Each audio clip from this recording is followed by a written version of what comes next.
board meeting. I would ask at this time that each of you mute your microphones. Thank you. Thank you, Commodore Formato. I would like to welcome Father Mode, Chaplain of the United States Coast Guard, to please give the invocation this morning. Good morning, all online. I'm in a different uniform today. I literally just came from 8 o'clock Sunday Mass here in Arlington, and it's an honor for me to open us with prayer. Let us bow our heads and pray. Eternal Father, in thanksgiving for all the many blessings we have received, especially the gift of the auxiliary into the Coast Guard and truly to our nation. All that we do, may we do for your purpose. All that is deliberated at this meeting, may we do for your purpose. And all that we do, especially caring for those Coast Guard men and women, our American citizens, do for your purpose. I ask for wisdom and guidance upon our leaders, especially during this time and in this meeting. And I ask this prayer in your holy and abiding name. Amen. Thank you, Father Mode. And even though it's virtual, it's genuinely good to see you. Pledge of Allegiance will be led by Vice National Commodore Mary Kirkwood, followed by a moment of silence. Okay, please join me in the Pledge of Allegiance. I pledge allegiance to the flag of the United States of America and to the republic for which it stands, one nation, under God, indivisible, with liberty and justice for all. Thank you. And now please join me in a moment of silence.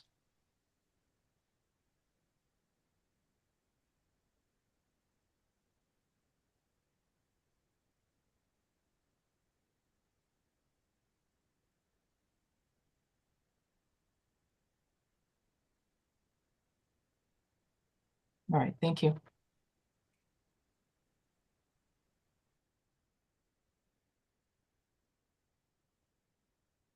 Thank you. Thank you, Chaplain Mode. And thank you, Commodore Kirkwood. It is now my pleasure to introduce to you our next comm. First, National Commodore Gus Formato. Present. Our Vice National Commodore, Mary Kirkwood. Present. Our immediate past National Commodore, Alex Molesky. Present. Next, we have Commodore Alan Fred, Deputy National Commodore, Atlantic Area East and Recreational Boating Safety. Commodore Present. Pat, thank you. Commodore Pat Ferry, Deputy National Commodore, Atlantic Area West and Mission Support. Commodore Present. Tiny, thank you. Commodore Tommy Singler, Deputy National Commodore, Pacific Area and Operations. And Commodore Linda Merriman, Deputy National Commodore, Information Technology and Planning. Our Chief Legal Counsel is Commodore Doug Cream, Deputy Chief Counsel Bruce Kelton, and the Chief Director of Auxiliary, Captain Troy Glendye. Our distinguished Coast Guard guests that we will be hearing from today, Captain Mode, Chaplain of the United States Coast Guard, Rear Admiral Wayne Arguin, Assistant Commandant for Prevention Policy, Rear Admiral John Mauger, District Commander, 1st District, Boston, Massachusetts, and Vice Admiral Peter Gutierrez, Deputy Commandant for Operations. I will now introduce our Assistant National Commodores. Assistant National Commodore, FORCECOM, Todd Monis. Assistant National Commodore, Response and Prevention, Rick Saunders. Assistant National Commodore, Recreational Boating Safety, Robert Lauer. Assistant National Commodore, Performance and Student Programs, Peter Jensen. Assistant National Commodore, Diversity and Inclusion, Tracy Schultz. Assistant National Commodore, Information Technology, Susan Davies.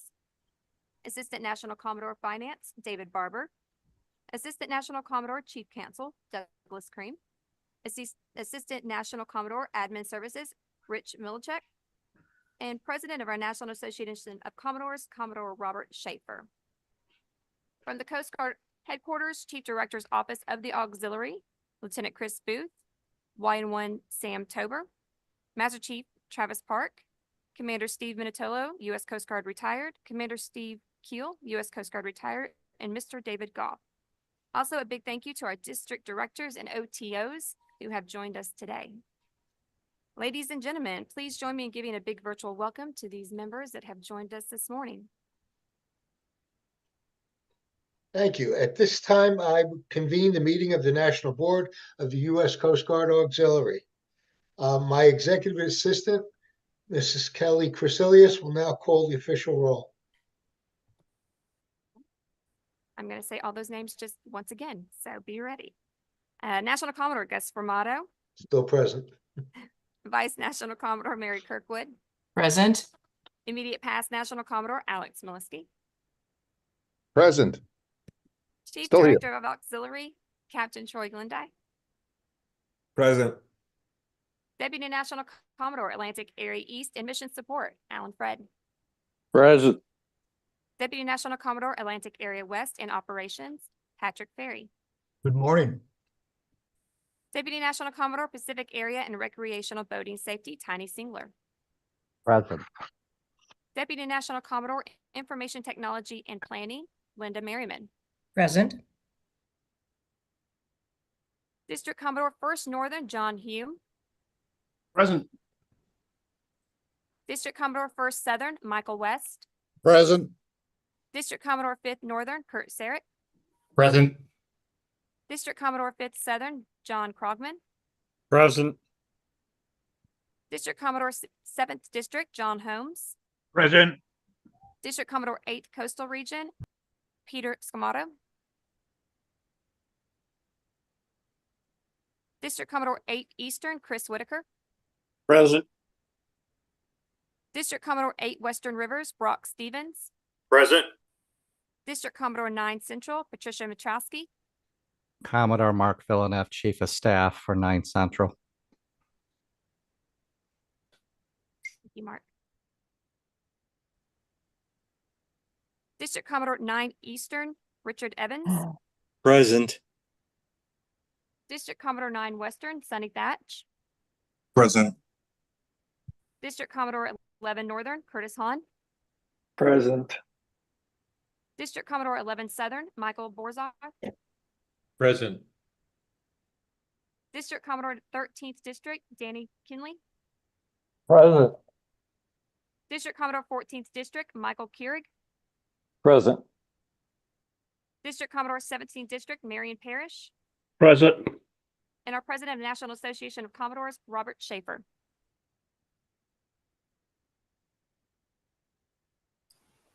Thank you, Mrs. Present. Basilius. Commodore Cream, do we have a quorum? Commodore, you do have a quorum. I thank you, kind sir. Thank you. Your attendance today is greatly appreciated. I hope you will find these proceedings both interesting and rewarding. We've done an amazing job putting this together, and I am so grateful to our conference staff and all of those who worked so hard behind the scenes to make this possible. I would like to recognize Conference Coordinator Dee Hendrickson, Conference Coordinator Bob Hendrickson, our audio and visual team, Patrick Brown and Commodore Chris Harshfield, and of course, my EA, Mrs. Kelly Persilius. Thank each of you for making this possible, and on very short notice to help us shift gears from an in-person to a virtual event. Thank you so much, Commodore Formato. It is my pleasure to introduce to you Captain Daniel Mode, the Chaplain of the United States Coast Guard. Captain Mode earned his undergraduate degree in philosophy in 1988 at the Pontifical College Josephinum in Columbus, Ohio. He then attended Mount St. Mary's University in Emmitsburg, Maryland, and graduated in 1992 with a master's degree in history and theology. Captain Mode was ordained a Roman Catholic priest in May of 1992 for service in the Diocese of Arlington, Virginia. Father Mode began his military service in September of 1988 as a chaplain candidate program officer with the rank of ensign. Concurrent with his seminary training in preparation for ordination to the Roman Catholic priesthood, he served at a variety of on-the-job Navy training assignments. Thank you, sir, for being with us this morning. Thank you for having me. I'm glad you didn't read the whole bio because that would be longer than my report. I first want to start off by Bravo Zuluing a man you heard from yesterday, which is Dr. Poole, our director of the Auxiliary Chaplain Support Program and the G Directorate. I know Dr. Poole gave a robust and informative report about what is happening with our 103 auxiliary chaplains. And he's just, his leadership and the leadership under him has done a tremendous job. There are two main foci that I have for not only the auxiliary, but chaplaincy in general for the United States Coast Guard. The first is specifically for the auxiliary chaplains, our ACS chaplains, and that is to mature and professionalize them, to increase that trajectory. The second thing is for all chaplains, I want to get them to the point of need care, and that's to expeditionaryize them, to get them out, to get them where that point of need care is needed most. And most often that's on cutters. And I'm going to have a report about that and how much the auxiliary has been a force multiplier for us. So keeping those two goals in mind, I offer three aspects in my report to you today, and then I'll open it up for any questions if that's a part of the agenda. The first thing is to professionalize and mature our chaplain corps. I reported to you when we all met in Orlando that we were working on a program to be able to professionalize our chaplains even better by sending them to our chaplain school. So our chaplain school, where every chaplain goes to for their basic course, so their indoctrination course of 7 weeks to become a Navy chaplain, as well as throughout their career. They do an intermediate course and then an advanced course and an executive course all throughout their career. And it all happens in Newport, Rhode Island. I wanted our ACS chaplains to be a part of that. And so we did a beta test 4 months ago with our first cohort of 5 ACS chaplains, and it was a resounding success. Now, they can't spend 7 weeks there, but they spent 1 week of the 7 weeks embedded, no kidding, with regular incoming chaplains to our chaplain corps. What we've done is move all the kind of 101 courses of how to be a Navy chaplain to that week so that they could be a part of that. One of the things I didn't realize that would be an effect of that, a second or third order effect, is not only did they get so much better information, matured themselves, understanding our programs and policies within the Navy Chaplain Corps, but because of their maturity, they influence greatly these younger ministers and to be chaplains for our Corps. So it was kind of symbiotic relationship that's been excellent. Well, I can report that just on Friday, we graduated our next 4 ACS chaplains. Now, last weekend, it was going to be 5 ACS chaplains, but unfortunately, one of the chaplains had an eye injury and could not make it to the course Sunday evening. But 4 of them completed this week-long course in Newport, Rhode Island, and graduated just 2 days ago on Friday. And again, every day I receive reports, and the 2 rabbis and 2 Protestant ministers that were a part of that cohort did fantastic. I'm going to be in Newport, Rhode Island this coming Friday to receive a direct report from the schoolhouse itself, from the commanding officer of the schoolhouse, as well as their course director. And look forward to it. We're going to have a robust report that will do an after-action report, just like we did for our first cohort. We've already planned for the next cohort of 5 ACS chaplains to go through that in June. All of this is being funded, by the way, by the Coast Guard Foundation. It's less than $10,000 for each course that we convene. So all the travel money, the per diem, all that's required. The Navy does not charge us for the course. It's just the logistics of getting them to the program. And so it's been a resounding success. So that's the first thing I'd like to report, that professionalizing and maturing.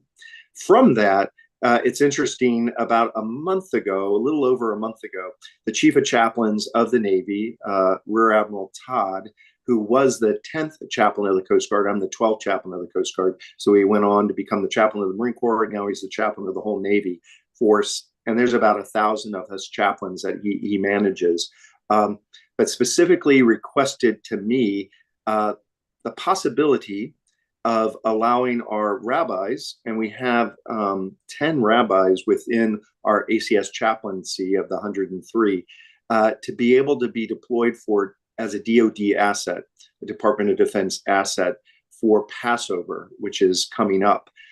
So we did a lot of homework about this. I socialized it with BSX, certainly with Commodore Formato and his staff, as well as legal.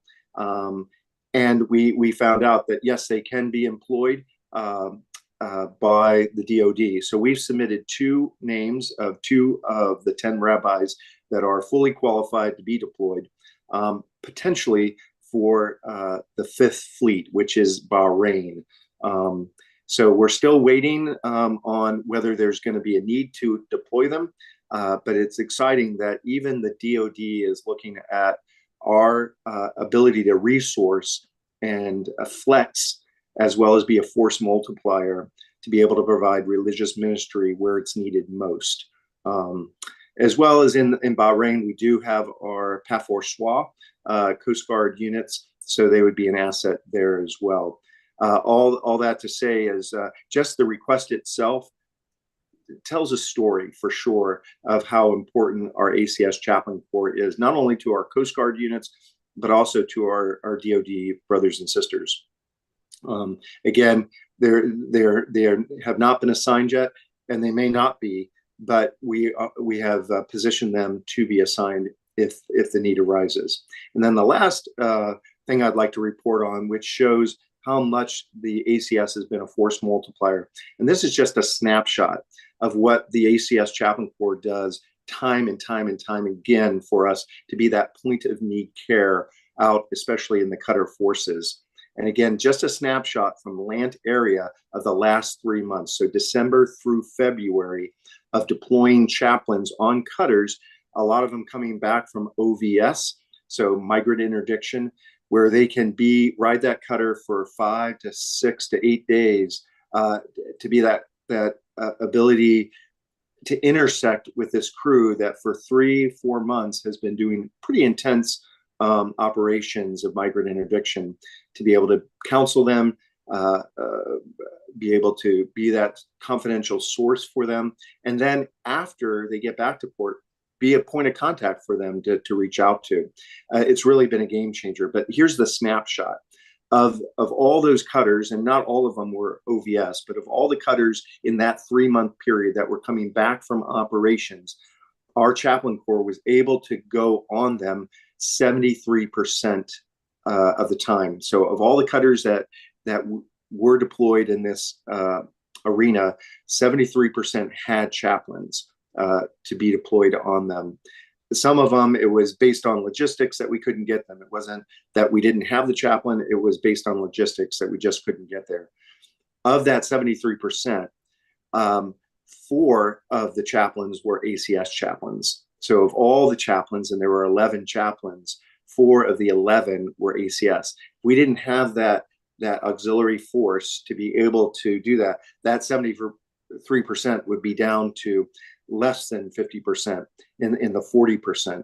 So because of our ACS chaplains, we're able to cover down throughout that 3-month period and be that point of need care.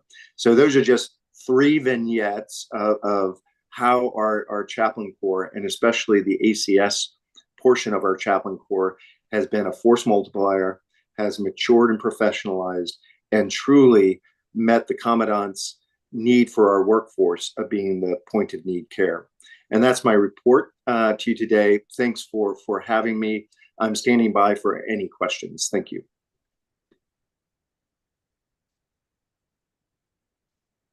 Thank you so much. If you do have questions for Chaplain Mode, please put those in the chat and we'll make sure we get those to him.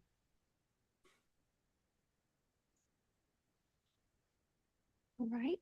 And our next presenter will be Rear Admiral John Mauger, who is the commander for the 1st District Coast Guard.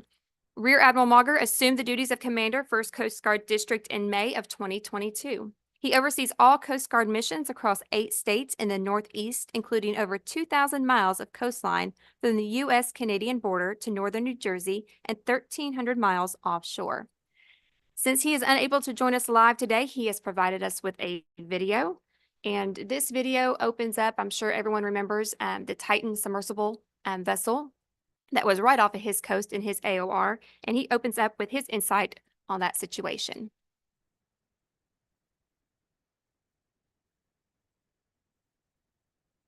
I stood there in my office, looking out the window, trying to collect my thoughts.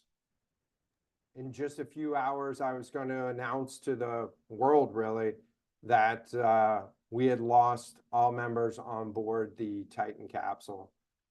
The Dawood family, father and son, the Harding family, the Nargeolet family, the Rush family, all of them were in my thoughts at that moment. I should have been thinking about all of the amazing work that our team did. This was not the outcome that we had hoped for during this complex search and rescue operation. And I should have been thinking about my teammates at that time. But frankly, it was just so hard to collect my thoughts. I was reflecting back on times when I was unable to speak because I was consumed with stage fright. I was overcome with emotion and unable to get the words out. And so I was struggling to hold my own thoughts together at this critical moment. The public affairs specialist who was standing next to me, I think she sensed all of those challenges that were going on. And she commented that it's not what you say, but it's how you say it. At the moment, those words were no solace to me, but I knew what had to get done. And so we worked through the next several minutes preparing, rehearsing, and critiquing, and being very deliberate about the overall message that we were going to communicate to the world. And as time progressed, I got more and more comfortable with my remarks. And as time progressed, I started to understand really what it was like to lead during this complex operation.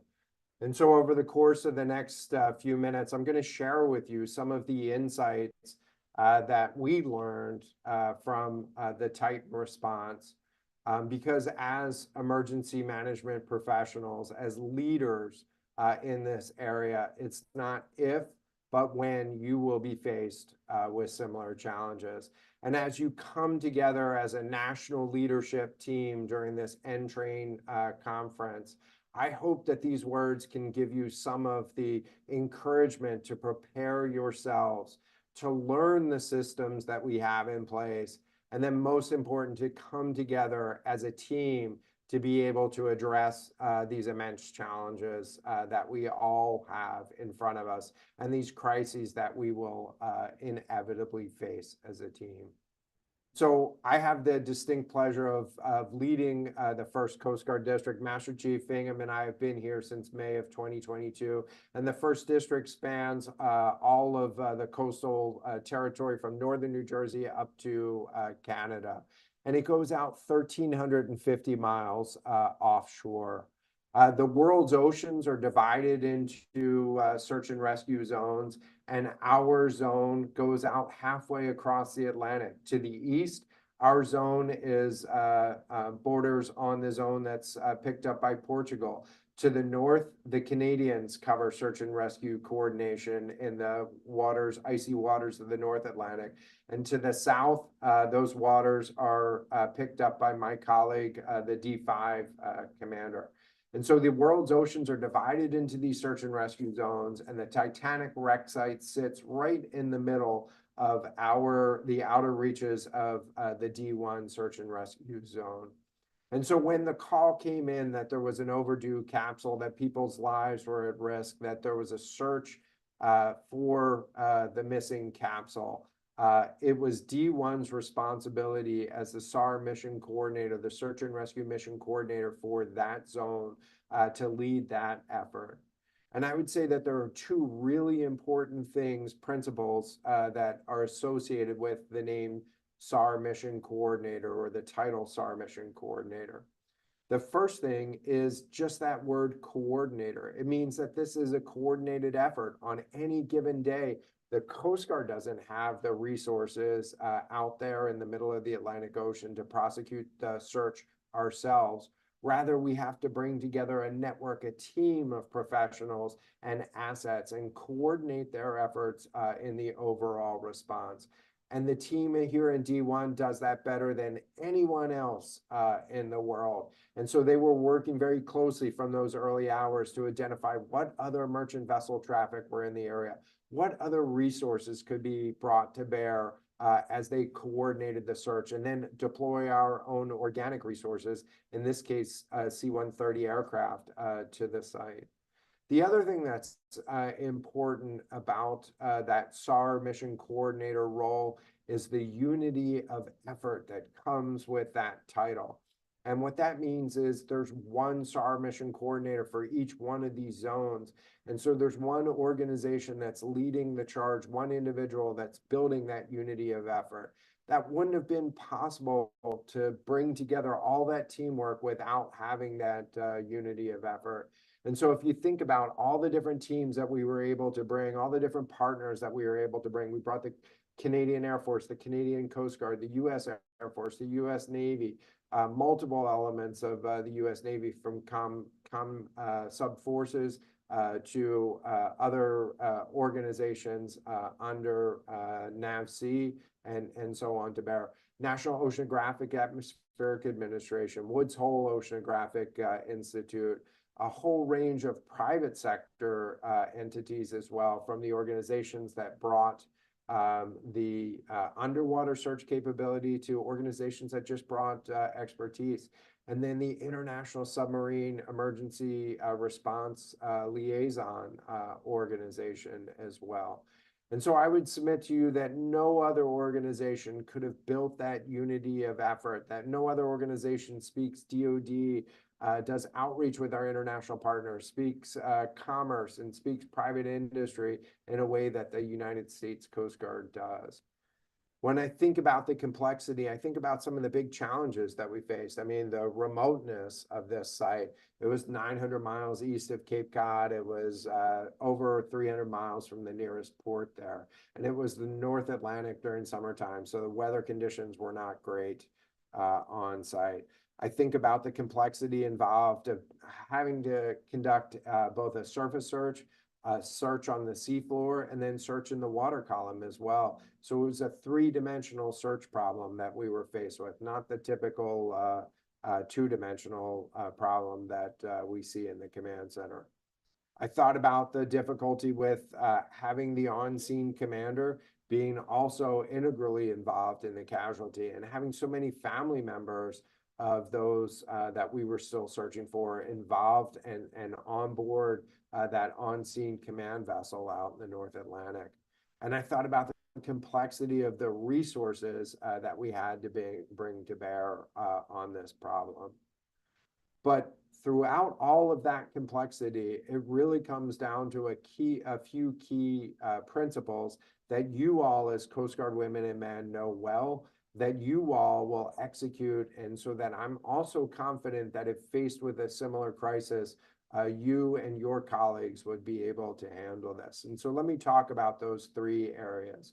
First is really proper planning and preparation for this event. As Master Chief and I know, planning is everything. The plan is sometimes nothing, but the planning to get to that is everything. I also think about the systems that we have in place, both the incident command system, which allowed us to manage it and mount an effective response, but also the systems of other resources that we were able to bring to bear, including auxiliaries who came in and contributed to the overall effort. And then last, I think about the effective teams that we were able to build, both within the Coast Guard and with our partners, to build unity of effort and understanding to get after that. I am so proud of the work that every member of the team, whether they were wearing the Coast Guard active duty uniform, whether they were reservists that came in to help us out, auxiliaries that came in to help us out, or they were part of the broader effort, the Canadian Air Force, the Canadian Coast Guard, the U.S. Navy, the U.S. Air Force, the private industry folks that we had, the UK Royal Submariner that we had on staff here working in the command center, working in the operation with us. This team was really amazing at sharing their insights, their expertise, at driving us forward, helping us to understand the complex media engagements, helping us to understand the complex underwater dynamics. And so I would encourage you that as you work through NTRAIN this week, that you redouble efforts to focus on the team, that you listen to one another, that you incorporate each other's thoughts and perspectives into the overall objectives that you have as an organization there within the auxiliary. Leaders, I am so humbled and impressed by the work that so many gave throughout the Titan response. This was not the outcome that we had hoped for, but it was an amazing coordinated effort of professionals that were working hard. What I would also tell you is that if you sit back and think about the complexity of that effort, you might think that this is a one-off. But only weeks later, we had a complex fire down in the port of New York and New Jersey that was an all-hands effort. It resulted in the loss of 2 firefighters there, but it was an all-hands effort that to contain and manage that fire over a period of weeks and lead with empathy for that incident.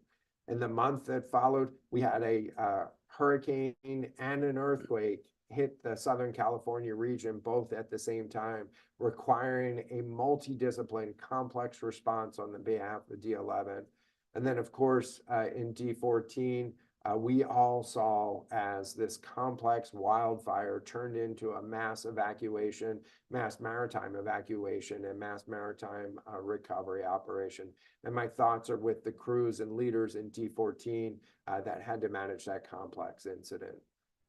Leaders, these are the types of challenges that you will face going forward. The time to get ready for them is now, but be confident in the systems and the training that you have in place to get yourself and others ready. They were highly effective in enabling us to lead this complex response, and they will be highly effective in guiding your actions as well. But they're only going to be highly effective if you can come together as a team to respect each other's views, to incorporate each other's views, to really build that robust network that enables you to get after these complex problems. And so thanks so much for the opportunity to celebrate the work that you do, to be a part of this NTRAIN conference. And thanks so much for the volunteerism and the support that you provide to our Coast Guard. Semper Paratus.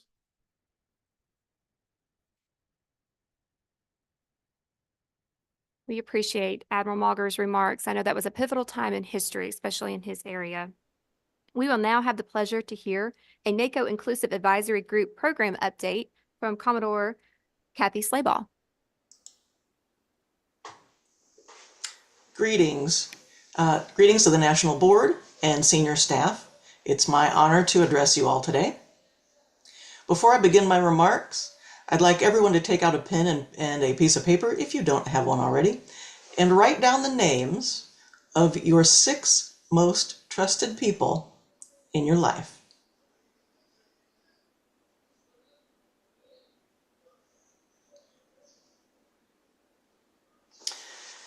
The National Commodore's Inclusion Advisory Group consists of the following members, chosen for the roles they play in crucial areas of the auxiliary. And while it looks like it's a whole passel of Commodores, there's several categories of diversity represented, including age, gender, level of education, geography, and more.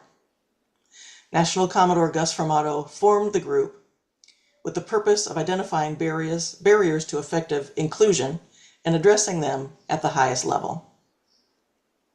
Slide 2. Back up. Back up more. There we go.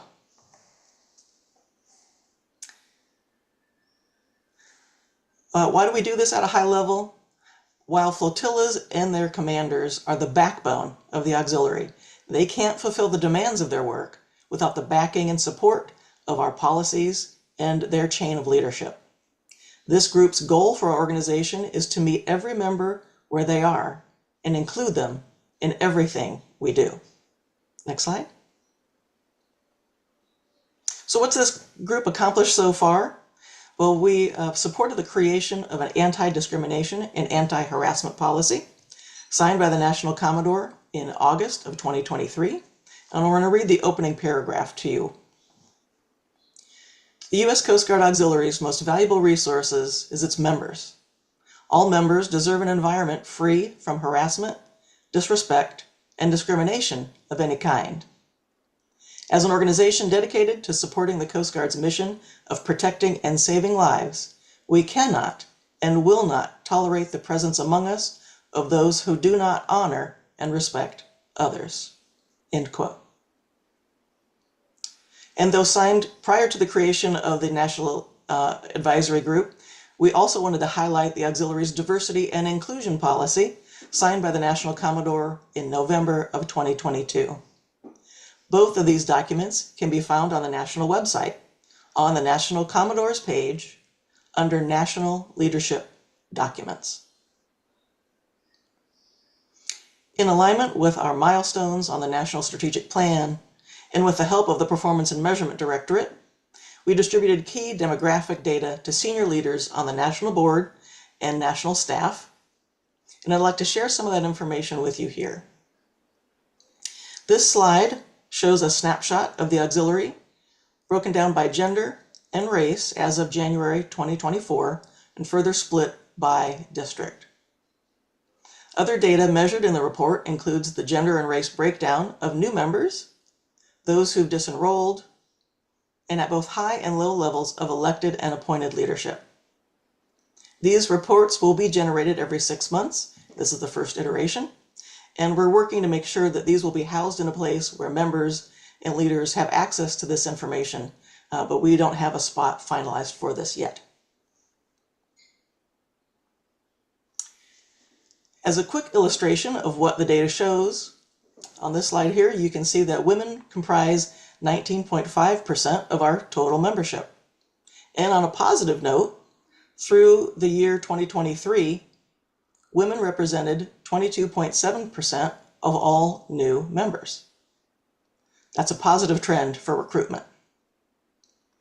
However, if you look at disenrollment for the year 2023, women comprised a greater percentage than they should have, at 24.1% of all those who disenrolled.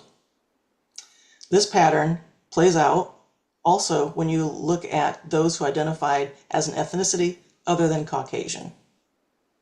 And the last little thing in the right-hand corner there, only 9% of senior leaders in the Auxiliary are women. And I also want to point out that 90%, a larger percent than they represent overall, of senior leaders are white. Lastly, the average age of an auxiliarist has gone down in recent years. I'm happy to report that that is now 63 for the average age of an auxiliarist. Next slide. Last fall, we did a survey of the National Board and senior national staff to gauge their understanding and experience of inclusion and exclusion. And here are a few interesting points that came to light. The two most prevalent forms of exclusion leaders witnessed were labeling another group in a derogatory manner, such as those college kids, or those boomers, women, and the exclusion of people from certain offices just because of personal dislike. The two most prevalent barriers to inclusion that were identified were geographic location and a lack of reasonable accommodation for disability. The NIAG will be keeping this information in mind as it moves forward, but the biggest point I want to make today is that we have all experienced being included and excluded in our lives. We all most assuredly have included and excluded others, both intentionally and unintentionally. And we have to acknowledge this in order to do better. Now I want to go back to the list that I asked you to create at the beginning of my presentation. I want you to look at the names and put a mark next to each one who is your same gender, your same race, in your same age bracket, and the other ones listed on here. And while you do that exercise, I'm going to share with you a little illustration. I'm proud to say that I grew up on a farm. And a while back, I ran into another auxilist who mentioned that they also grew up on a farm.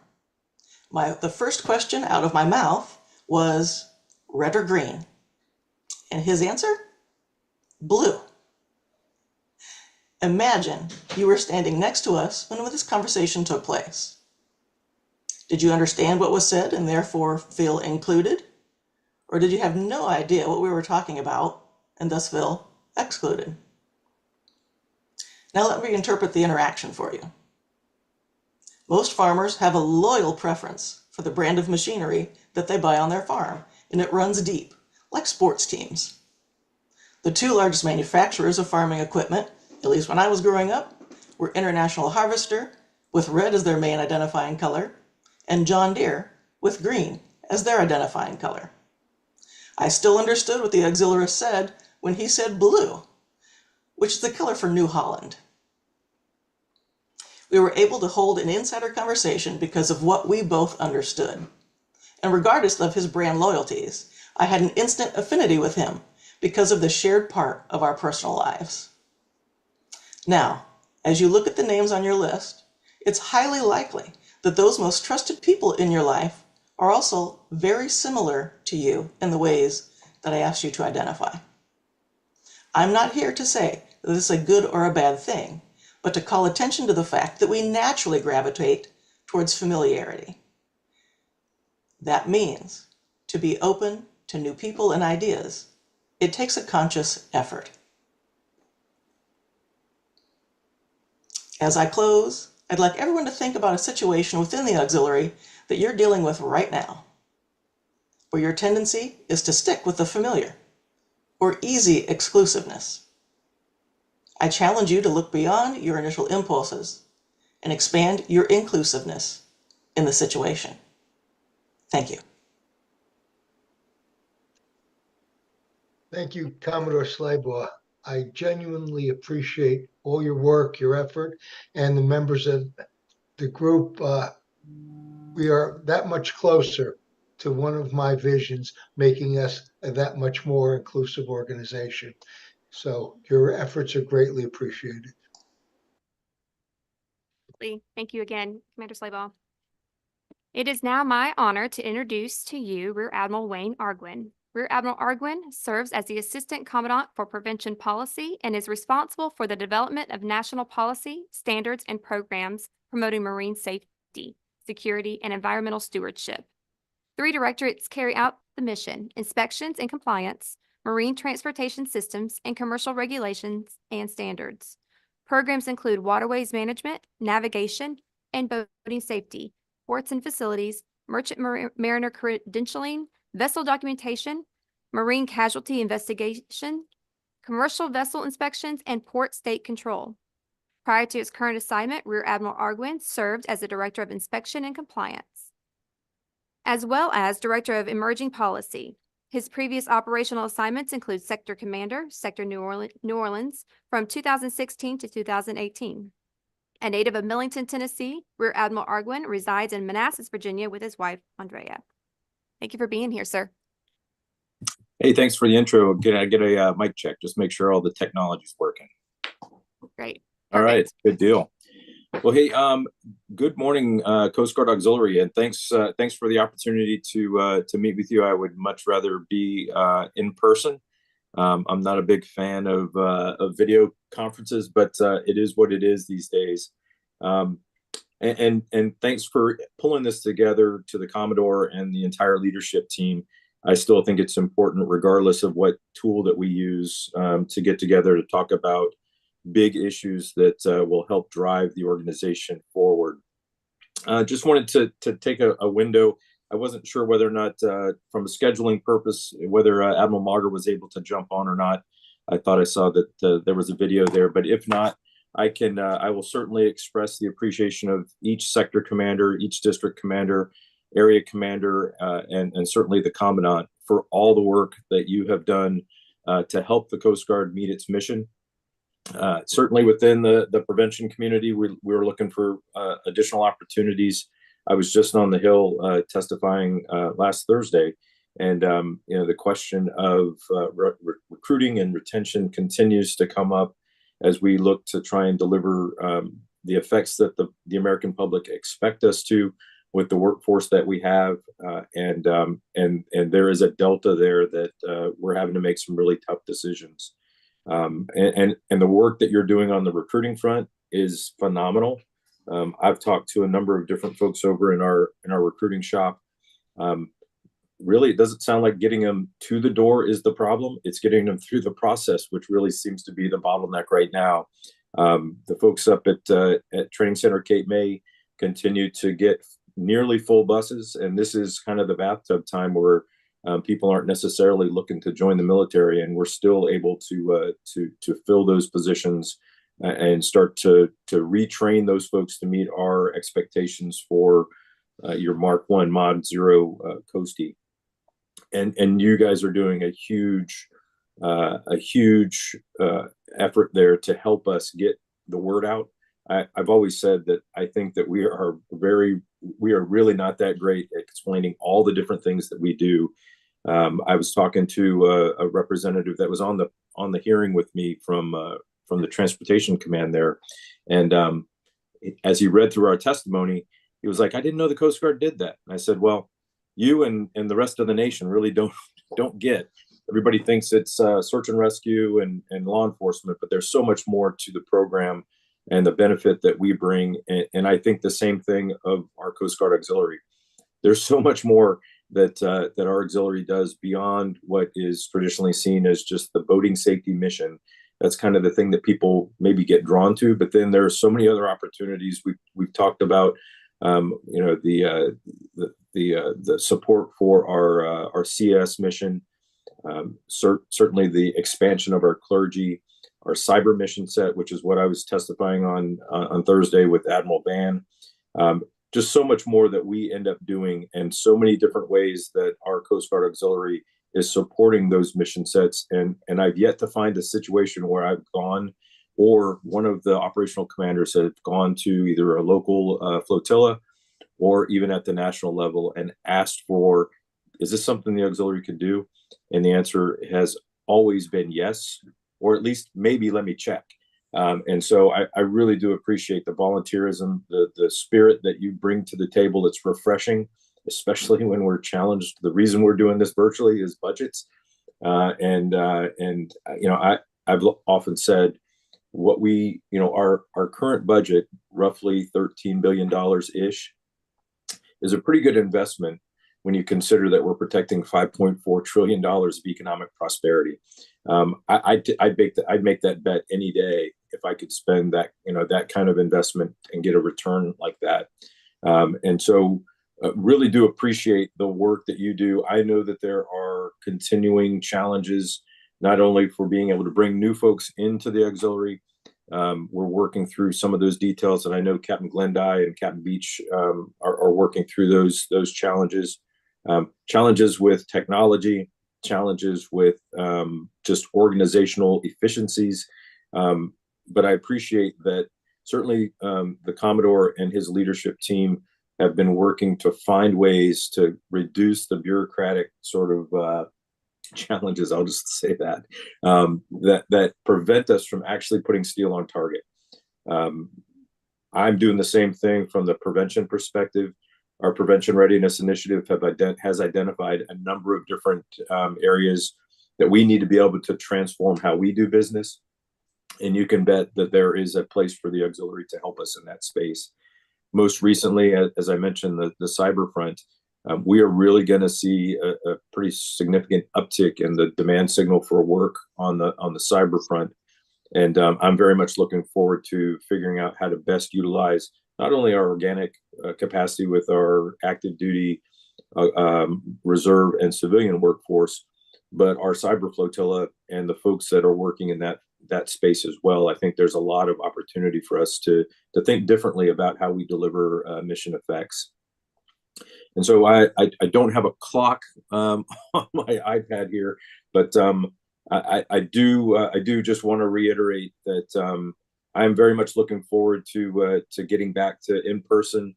Hopefully, we're going to get a budget here by the 22nd of March, and we'll be back full swing. Maybe back hopefully in August.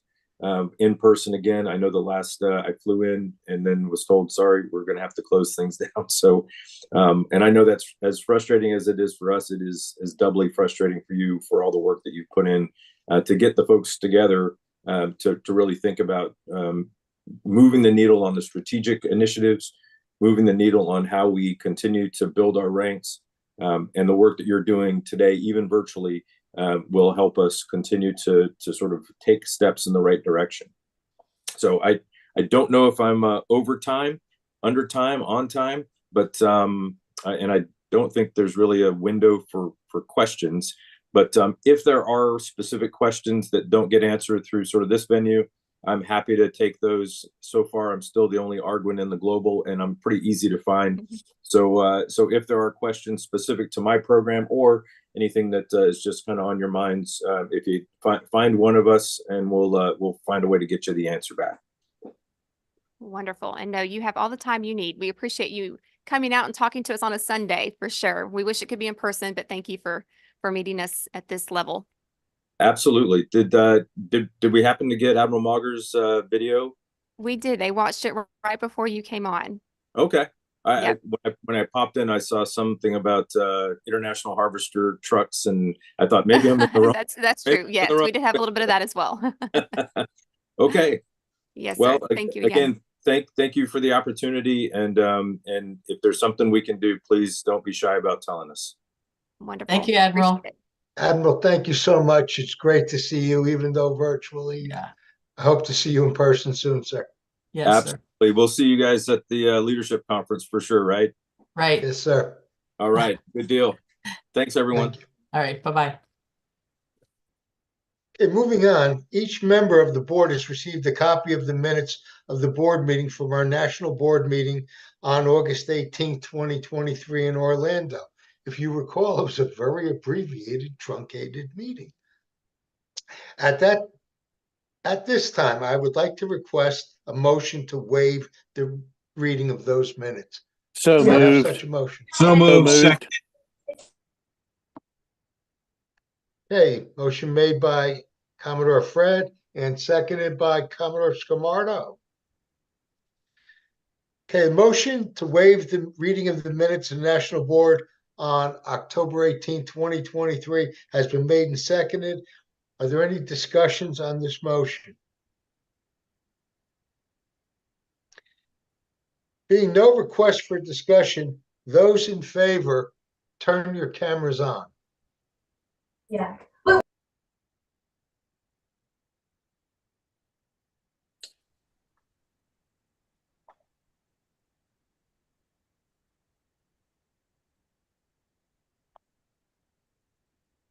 Commodore Cream, Mrs. Priscillius, are we able to derive a count from this? I'm counting. Okay, because I can only see one person on my screen. Commodore Holmes here. I cannot get my camera to go on, sir, but I support the motion. Thank you. Roger that. This is Patty Matrowski. I can't turn my camera on either, Okay. but I approve. No problems. Thank you, Commodore. Tomato, there are sufficient yay votes to carry the motion. Thank you, Commodore. The motion to waive the reading of the minutes is approved. At this time, I request a motion to adopt the minutes from the National Board meeting of the same date, 18 August 2023. So moved. Second. Okay, so moved by Curtis Hahn, Scarmato. Scarmato, and second by Hahn. Hahn. Commodore Hahn. Mhm. Okay, the motion to adopt the minutes of the board meeting has been made and seconded. Is there any discussion? Hearing none. Those in favor, show yourselves on camera.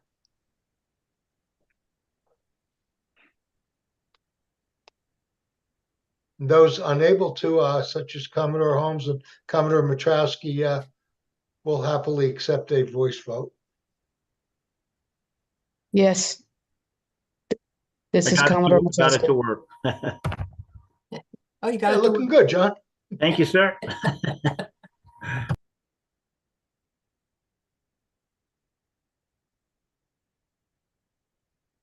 This is awkward, but one of the joys of Zoom. And just so you know, when it comes time for recommendations, Commodore Kirkwood will go through. We'll do it a little differently formatted for that. So make it a little easier for everybody. Commodore, there are sufficient number of yay votes to support the motion. Thank you, Commodore Cream. The motion to adopt the minutes of the board meeting from national meeting has been passed.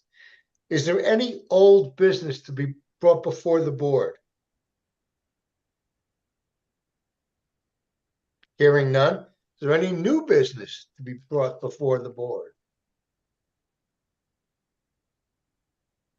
Also hearing none, I will defer to my aide, Mrs. Crecilius. Do you have any announcements before we take a break? I do not, for the first time doing this. I don't have an announcement for this one, but we will take a quick recess for everyone. And then we're going to take, looks like 15 minutes, 15-minute break. Okay, We are and that ahead would of have us schedule, which is back at 11:10 hours? Looks sir. good. Thank you all. See you shortly.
I now reconvene the meeting of the National Board and will call for a visual confirmation of a quorum.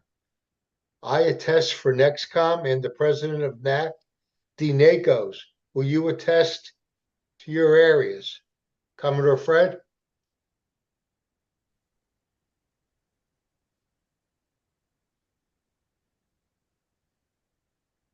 Yes, sir. We're good. Thank you, sir. Commodore Fury?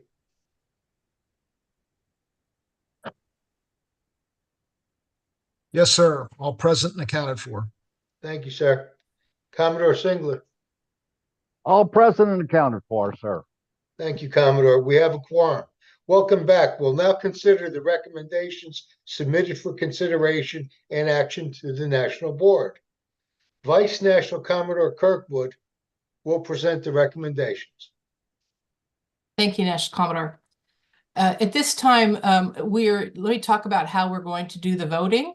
So when we ask for a vote on the recommendation, we will go through and ask each person to open up their mics and that is voting, open up their mics and their videos, and we will call roll, and that's how we will take the vote. However, at this point, I want to ask Commodore Cream to take over the recommendations.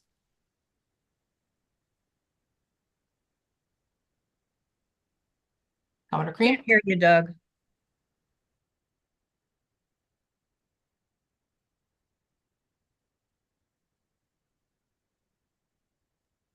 Doug, we can't hear you.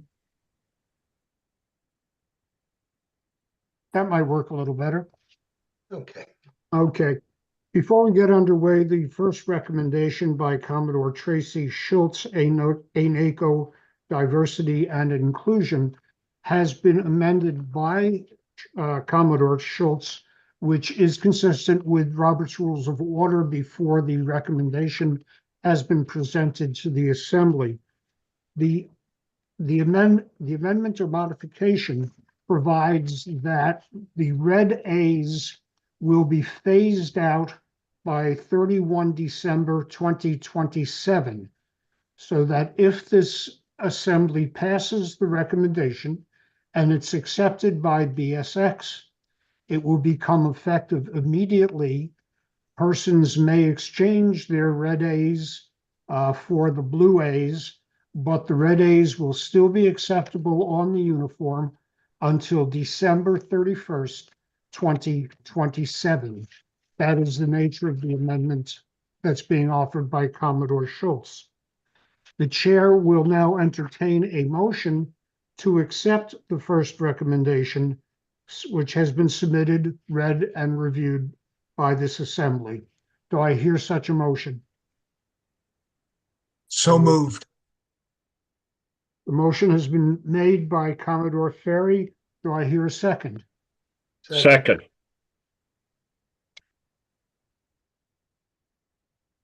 Motion has been moved and seconded. Is there discussion on the motion?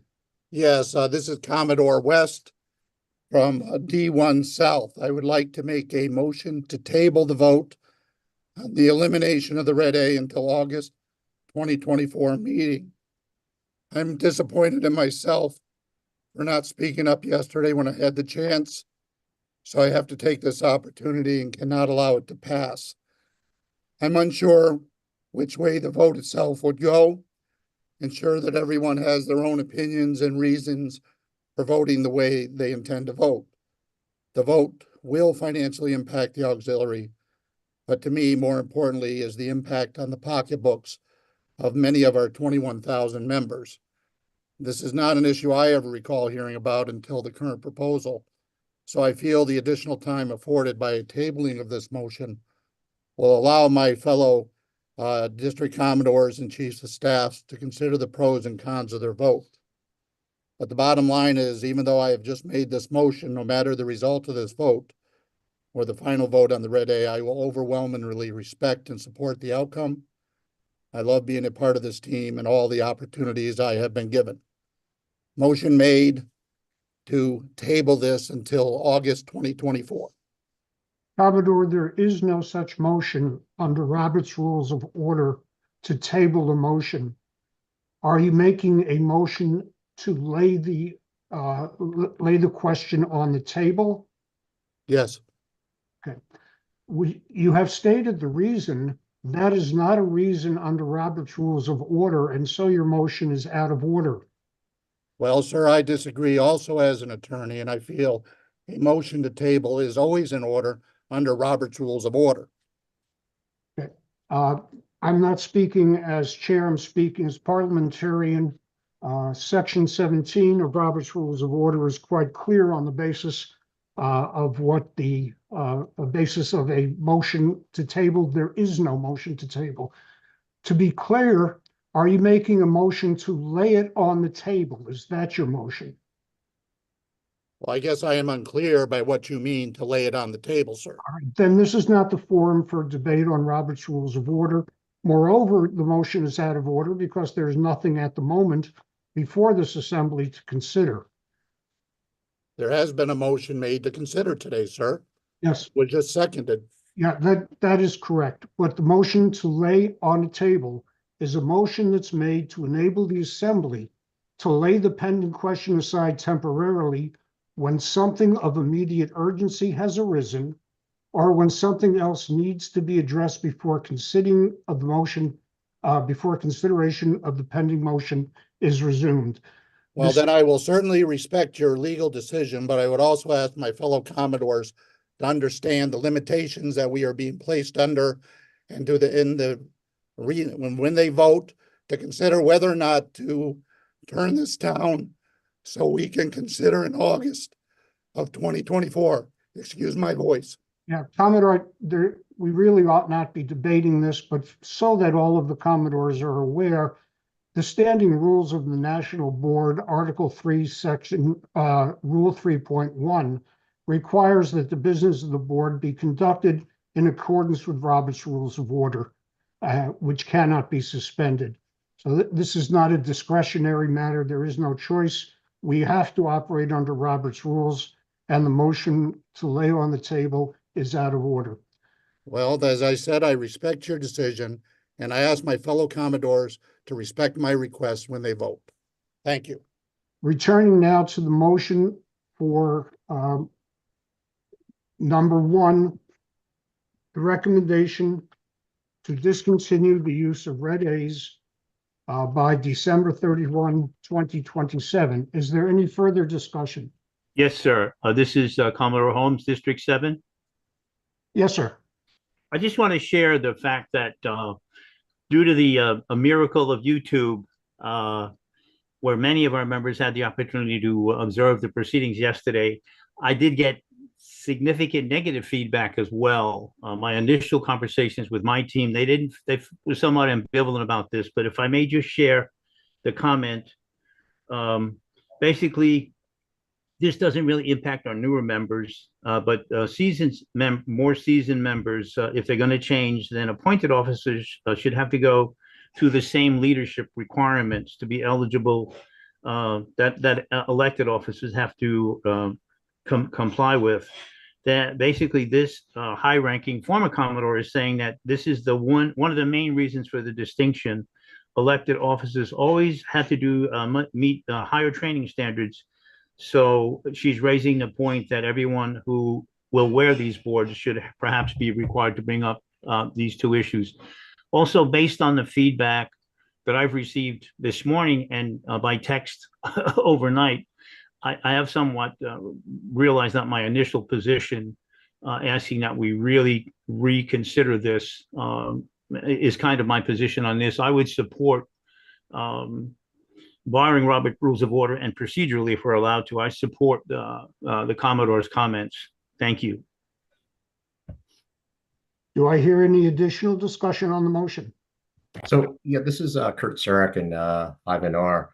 The chair recognizes Commodore Sarek for discussion.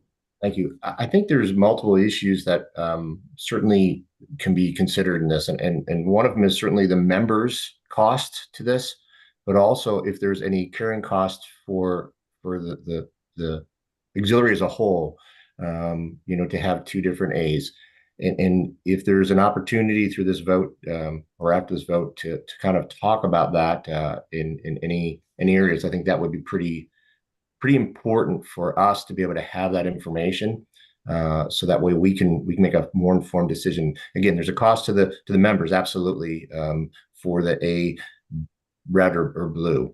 The second piece of it, though, if there's a cost for us carrying this in the store or somewhere else, I think should be looked at also. The third point that I'm going to make is there any changes that are going to need to be made to the manuals or to the other areas that we have that would complicate that at all? So those are the three comments I'd have. I also want to just share at the end of this that, at the end of the day, I little personal heartburn, whether it's a blue or an A. I think there's a lot of other things that we have on our plates. But I just want to make sure that we have all that information that we have, so we can make the best decisions. So that's what I have to say, sir. Commodore Hume, the chair. Yes, Commodore Crane, thank you. The comment I have at first, I'd just like to add on to my colleagues with one comment that I feel my greatest concern about this motion or this proposed activity is that it may be perceived by some of our members that this body is taking action without properly considering the impact on our members. It may be an expense of purchasing additional devices and trips to the seamstress or the tailor to get uniforms corrected and stuff. And while we may not feel passionate about red A's or blue A's ourselves, what we don't want to do, because it's certainly not the truth, is to have our members perceive that we do not care about the impact it has upon our membership. So I personally would like to, at the very least, wait until, make a decision later on, even if that means that the decision currently is no, and we take this up again later. Is there any other discussion?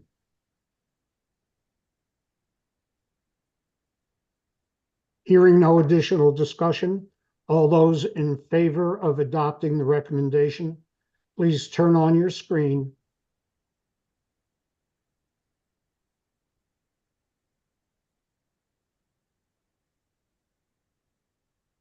Patty, Commodore Mitrowski, 9 Sierra. I cannot turn on my screen. My answer is no. Then let's take a roll call vote, please. Kelly, will you call the roll?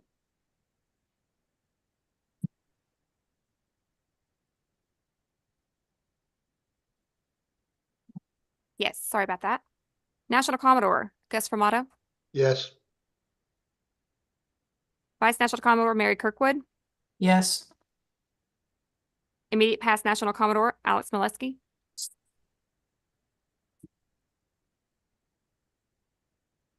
Thanks. Chief Director Auxiliary Captain Troy Kulendai,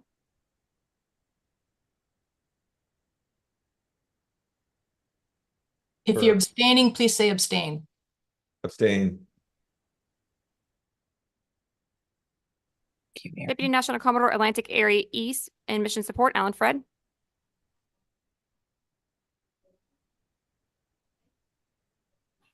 Commodore Fred, He's still mute. Yes. Yes. Commodore Ferry, Yes. Commodore Singler, Yes. Commodore Merriman, Yes. Commodore Hume, No. Commodore West, No. Commodore Surrick, No. Commodore Krogman, Yes. Commodore Holmes, No. Commodore Scamato, No. Commodore Whitaker, No. Commodore Stevens, No. Commodore Mitrowski, No. Commodore Evans, No. Commodore Thatch, No. Commodore Hahn, No. Commodore Borzarth, No. Commodore Kinley, Yes. Commodore Keurig, No. Commodore Parrish, Yes. and Commodore Schaefer.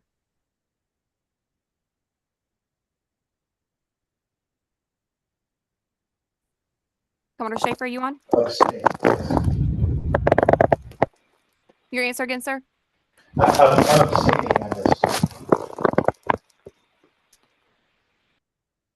Commodore Schaefer, what is your vote? I abstain. You're not copying? Thank you.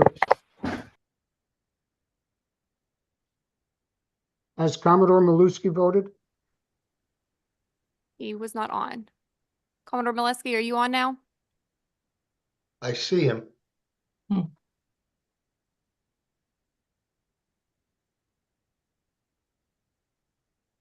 Shows him muted. We'll see if we can message him. I'll do that now.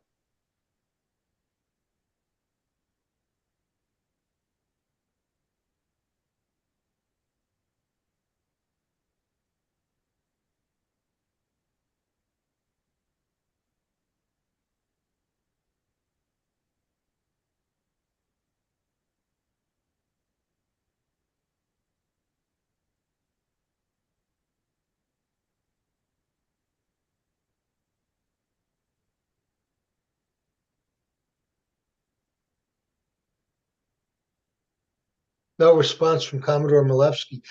Commodore Cream, would his vote alter this in any way? It would not. It would not. Okay. The motion is defeated.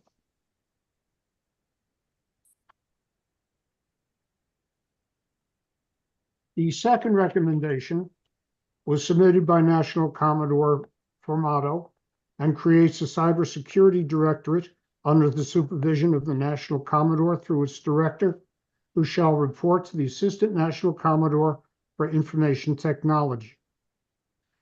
The chair will entertain a motion to accept that recommendation. So moved. Second. It's already on, it's already been submitted. Sorry. Okay. The chair has received a motion and a second to adopt the recommendation. Is there any discussion?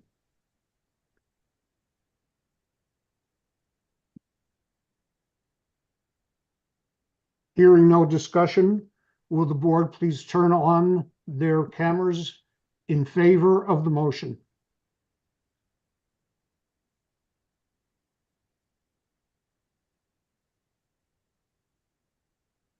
Are we doing a roll call again?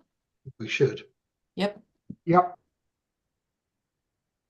Okay. National Commodore Gus Formato, Yes. Commodore Kirkwood, Yes. past National Commodore Alex Molesky, Director of Auxiliary Captain Troy Glendy, Same. Is that a yes or abstain? Abstained. Oh, gotcha. Commodore Fred, Yes. Commodore Ferry, Yes. Commodore Singler, Yes. Commodore Merriman, Yes. Commodore Hume, Yes. Commodore West, Yes. Commodore Sarek, Yes.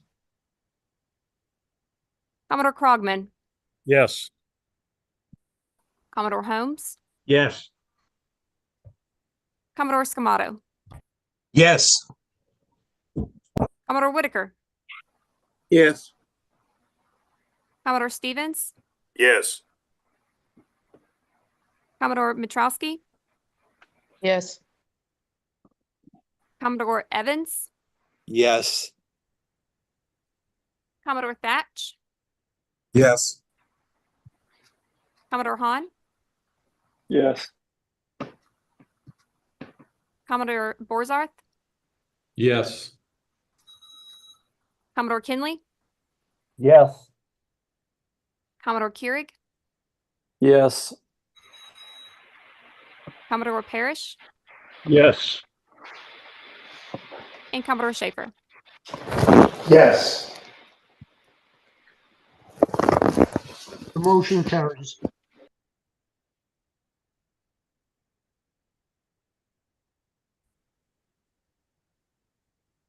The third recommendation submitted by the T Directorate as part of the onboarding task force.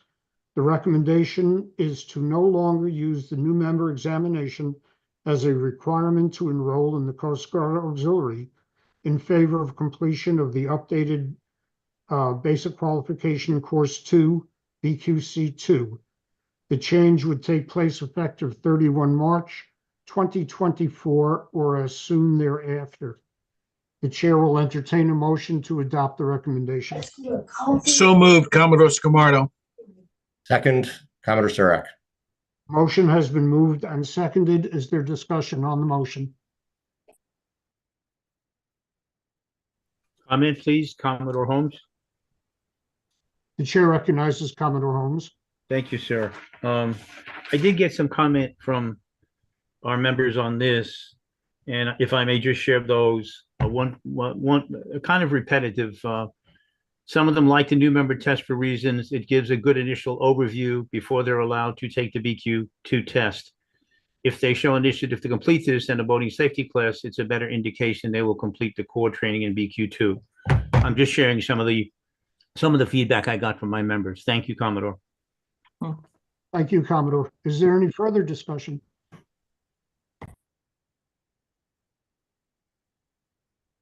Hearing none, we will vote on the motion. By roll, Otto? please. Commodore Formato, Yes. Commodore Kirkwood, Yes. Commodore Molesky, Captain Glendy, Abstain. Commodore Fred, Yes. Commodore Ferry, Yes. Commodore Singler, Yes. Commodore Merriman, Yes. Commodore Hume, Yes. Commodore West, Yes. Commodore Sarek, Yes. Commodore Krogman, Yes. Commodore Holmes, Yes. Commodore Scamato, Yes. Commodore Whitaker, Yes. Commodore Stevens, Yes. Commodore Mitrowski, Yes. Commodore Evans, Yes. Commodore Thatch, Yes. Commodore Hahn, Yes. Commodore Borzarth, Yes. Commodore Kinley, Yes. Commodore Keurig, Yes. Commodore Parrish, Yes. and Commodore Schaefer. Yes.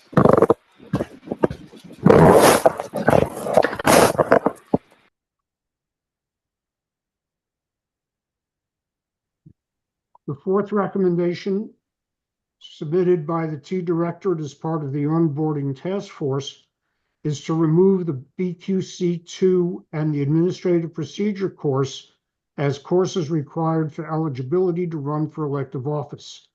In their place, to add successful completion of the Auxiliary Flotilla Leadership course or the Auxiliary Leadership and Management School as requirements. This change would be effective 31 December 2024 or soon thereafter. The chair will entertain a motion to adopt the recommendation. So moved. Second. The motion has been made and seconded. Is there any discussion? Yes, Commodore Cream, this is Commodore Thatch of 9th Western. I would like to propose an amendment to this recommendation. And what is the amendment? I would like to amend this so that the Administrative Procedures course remains as a required course for eligibility for elected office, in addition to either the AFLC or OXLAMs. Sir, in addition to which other courses, please? The AFLC or OXLAMs. So essentially require everyone to take the APC course and one of the two leadership courses that T Directorate is suggesting. As I understand, the amendment is to retain the APC as a requirement and to add the AFLC or OXLAMs as requirements. Is that correct, Governor? That is correct. This Do is I- Commodore West. I would second that motion to amend. I'm sorry, Commodore, I didn't hear what you said. As Commodore West, I would second that motion to amend. Okay, the motion has been made and seconded. All in favor, is there any discussion on the amendment? I do have a question. Remind me, is it currently a requirement or it's one of the options? It's one of the options. So we're making a big difference then to require everybody. Right now, it's an option of one of the courses that makes you eligible to run. Is that what you Yes. intended, Commodore Thatch? Yes, I believe the APC has value for all elected leaders in having to navigate successfully the Ox manual. So I believe that should be a requirement for familiarity with the Ox man, and then supplemented by one of the specific leadership courses that's designated by Director T. Okay, thank you. Is there any additional discussion on the motion to amend? Voting now only on the motion to amend. All in favor? By roll call, please. Commodore Fumato, No. Commodore Kirkwood, Abstain. Commodore Molesky, Captain Glendie, Abstain. Commodore Fred, Abstain. Commodore Ferry, Abstain. Commodore Singler, Abstain. Commodore Merriman, Yes. Commodore Hume, Yes. Commodore West, Yes. Commodore Sarek, Yes. Commodore Krogman, Yes. Commodore Holmes, Yes. Commodore Scarmato, Yes. Commodore Whitaker, Abstain. Commodore Stevens, Yes. Commodore Mitrowski, Yes.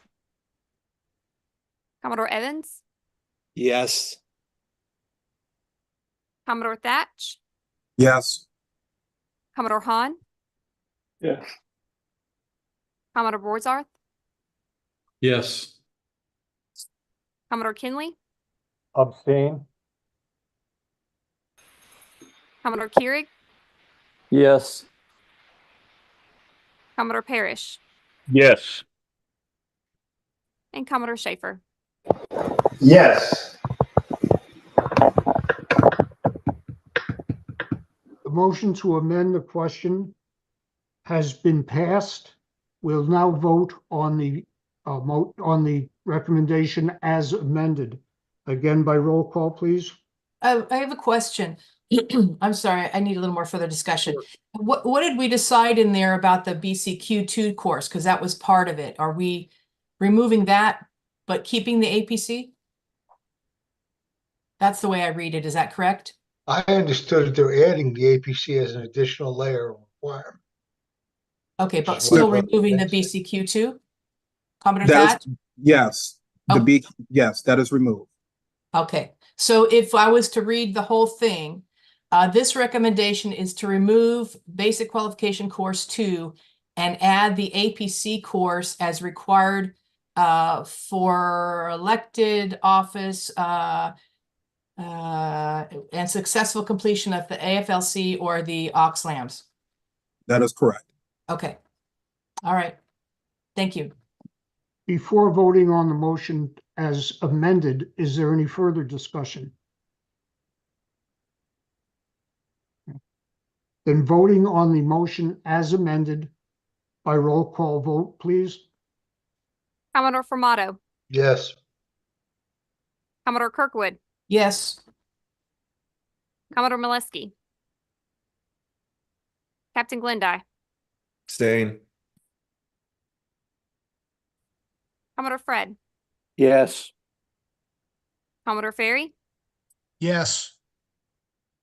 Commodore Singler, Yes. Commodore Merriman, Yes. Commodore Hume, Yes. Commodore West, Yes. Commodore Surak, Yes.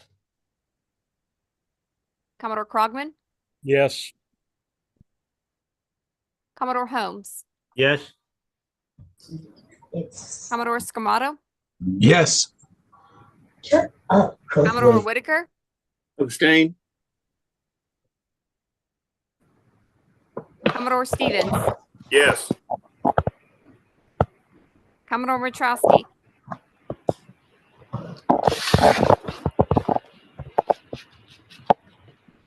Commodore Mitrowski, Yes.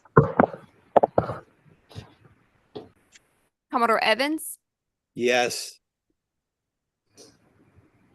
Commodore Thatch, Yes. Commodore Hahn, Yes.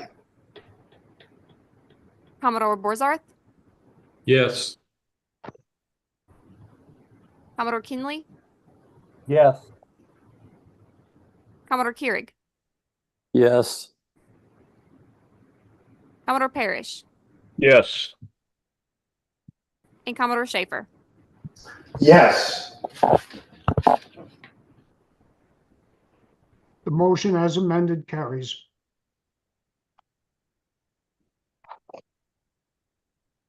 That completes voting and consideration of the recommendations. Thank you, Commodore Cream. Thank you, Commodore Cream, and everyone that was voting. It is now my privilege for me to introduce to you Captain Troy Glendy. Captain Glendy is the Chief of the Coast Guard Office of Auxiliary and Boating Safety, where he serves as the Chief Director of the Coast Guard Auxiliary, as well as the National Coordinator for the National Recreational Boating Safety Program. His previous assignment was the Duty Director of the Logistics Transformation Program Integration Office within the Assistant Commandant for Engineering and Logistics Directorate, to modernize and fully align all Coast Guard engineering disciplines within the Coast Guard's mission support business model. Captain? Thank you very much, Kelly, and good afternoon or good morning, wherever you are viewing this. So I've got about 7 or 8 things I'd like to just go over here. First thing being patrol order claim settlements. The fiscal year 23 patrol order claims showed great improvements in submission timelines compared to previous fiscal years.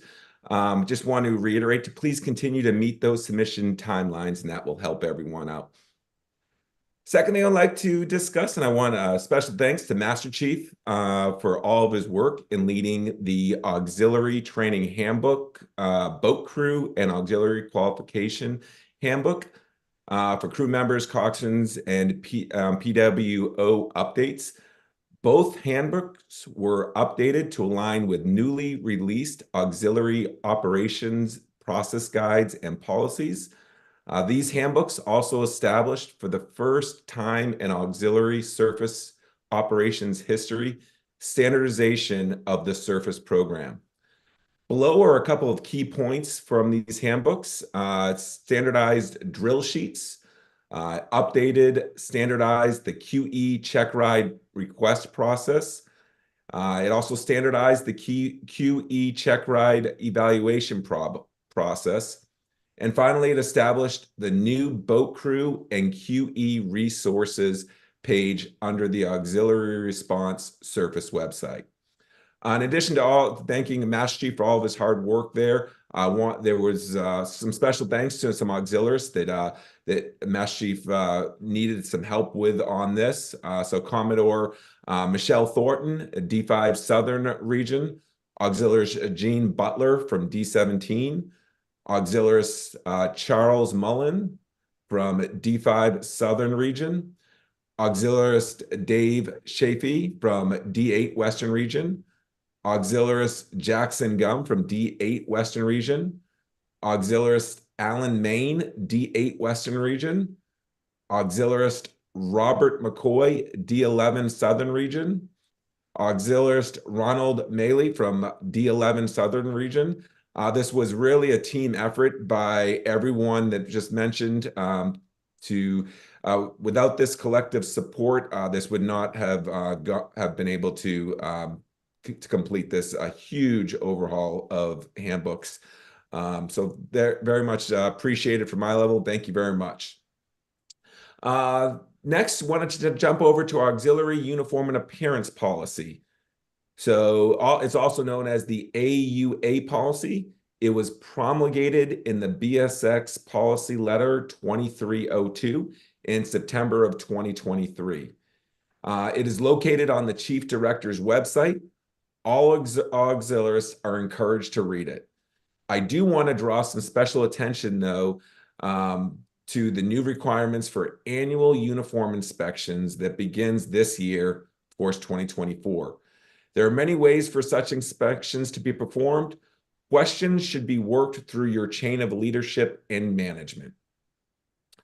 All right, moving on to auxiliary background checks. Now, the team of Steve Minatola and Steve Keel have done an excellent job in trying to navigate this challenge, and I believe it was mentioned earlier by Admiral Arguin. So due to other long-term high priority tasking from the Commandant last fall, the Coast Guard's ICC has had to curtail the timeline with which it processes auxiliary entry-level and annual background checks. Performance of entry-level background checks has effectively been assumed by Steve Keel in BSX-1, while the annual background checks, which is approximately over 21,000 each year, are still being performed by ICC, although some of those have deferred for upwards of at least a month.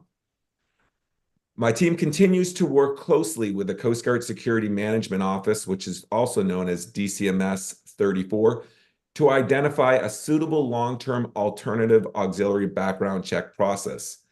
This entails assessing suitability of several different background check systems, who can operate them, and how much they cost.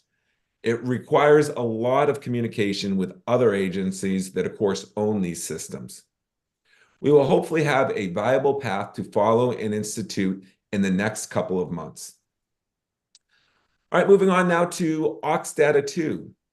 One of the major quality of life updates to AUX Data 2 this past year was the overhaul to its competency and competency task management system, which is also, you probably have heard of MCTs. During the redesign process, the team led by BSX EA Jen Austin put a tremendous amount of thought, care into providing intuitive and accurate feedback about where members stood with their requirements at any given time. This included simplified competency task listings, color coding boxes, and easy to understand expiration information. BSX-1 continues to pursue integration of auxiliary ID cards into AUX Data 2 and press for funding to build that capability into that system. While there are some strong prospects for funding in fiscal year 24, those funds cannot even be released until a federal budget is passed. We'll continue to push for this functional integration. Moving on to training. Due to the oncoming sunset of the legacy AUX LMS, the files for a number of online courses that were previously accessible on the AUX LMS, which includes AUX CT courses and the ICS 210 course, which is a unique Coast Guard ICX course required for auxiliary coxswain, have been provided for hosting on the auxiliary online classroom, which is also known to many of you as Moodle. The auxiliary online classroom will continue to host these Coast Guard courses at least until a future version of the new AUX LMS is made accessible to the auxiliary. FORSCOM has advised that this process of obtaining this access may take up to 1 to 2 years. AUX LMS was taken offline on 14 February 24 for an intermediate period of time due to the cybersecurity concerns. This will probably become permanent based on CG Cyber's assessment. BSX-1 is working closely with CG Cyber and FORSCOM to mitigate the impact to the auxiliary as much as possible and has made AUX-CT courses and ICS 210 available through the AUX online classroom, which is now the auxiliary's primary source for online training. Moving on to a couple of just the continued strong, sustained request for auxiliary support. I know Admiral Arguin had mentioned that in his remarks earlier, but Coast Guard Headquarters continues to demonstrate strong needs for auxiliary support for various projects. Some active duty Coast Guard Headquarters office projects that Auxiliaries has helped with include, right here in my office, the Boating Safety Division BSX-2, for their assistance within the BARD-related information release project. Related specifically to this, 2 auxiliaries stepped up to the plate and helped us out tremendously. Auxiliarist Clayton Gravel from D13 and Drew McGinty from D5 Northern Region. We're incredibly helpful in combing through the previous 6 years of data to eliminate potential privacy-related concerns in the BARD database. Together, these auxiliaries provided hundreds of hours of diligent work and were recognized with awards recently by the BSX-2 staff at an all-hands. Second thing is the Coast Guard Directives and Publications Division, which is known at headquarters as CG612, for manual and publication review support. This project finished at the end of 2023, and BSX-1 is helping CG612 prepare awards for these auxiliaries involved. Another project within headquarters is the Office of Investigation and Casualty Analysis, known as CGINV at Coast Guard Headquarters, for reducing its substantial backlog of FOIA or FOIA requests. A dedicated team of auxiliaries led by Nicholas Lamangino from D5 Southern Region and Miguel Minervina from D1 Southern Region have worked diligently on this very large effort. Hundreds of FOIA requests have created a large backlog that the Coast Guard must clear, and the auxiliary team has assisted by helping removing over 235 cases from that backlog. These efforts are impressive for the time-consuming work and keen attention to detail required for this specific project. We continue to expect diverse requests to these are just some of the three examples from Coast Guard Headquarters, but we continue to expect diverse requests to come from more Coast Guard units and offices as everyone in the Coast Guard realizes the high quality and diversity of assistance that auxiliaries can provide. Most requests get posted on the Auxiliary National Help Wanted website. DIROCs should be included in a respondents review process to help ensure qualified candidates are fully screened prior to the acceptance. Finally, I would like to mention that we have a new executive assistant of the for the chief director. Since NACON 2023, BSX has added one new EA, Rob from D9 Western Region. Rob was brought aboard to assist Mr. David Goff as a training policy assistant. We are very excited to have him help us with these training-related projects. And in closing, I'm as Admiral Arguin also had mentioned too, very sorry that this could not be in person. And especially for me, this is my last NTRAIN before retirement. I wanted to personally thank you for all that you have done in supporting my role as the Chief Director and all that you do for our nation and our Coast Guard. Thank you very much. Thank you, sir. Thank you, Captain.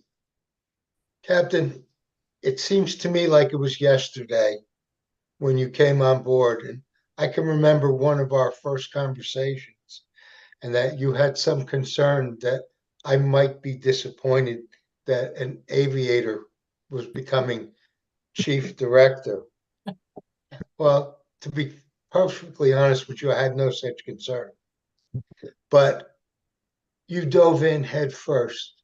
You took complete ownership of it.